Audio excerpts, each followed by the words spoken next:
Binira ni Davao City Representative Paulo Duterte si Department of the Interior and Local Government Secretary John Vic Remulla kaugnay sa utos nitong pag-aresto sa mga lalahok sa rally at isisigaw ang pagbaba sa pwesto ng Pangulo.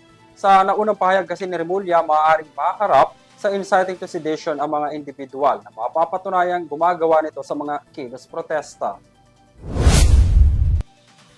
Aniya, hindi lahat na nagrarally ay ayaw raw sa gobyerno at maaaring patawan ng sedition o baka raw kasi hypersensitive lang ang mga inuuga. Kasunod nito ang Armed Forces of the Philippines naman ang binanatan ni Pulong kung saan hiniling na ipa-audit sa Kongreso ang mga umano'y bilang ng pisong pondo na napunta sa AFP. Nagtanong rin ito kung maaari raw bang papuntahin ang kanyang staff sa AFP para magsagawa ng inspeksyon. Tanong rin niya kung demokrasya pa ba o emotional support group na ang mga easily offended officials. Hindi raw basta-basta mananahimik ang mga Pilipino sa mga ginagawang pagpapatahimik at aniyay pananakot. Wala pang sagot si Remulla at ang AFP kaugnay sa banat ng mambabatas.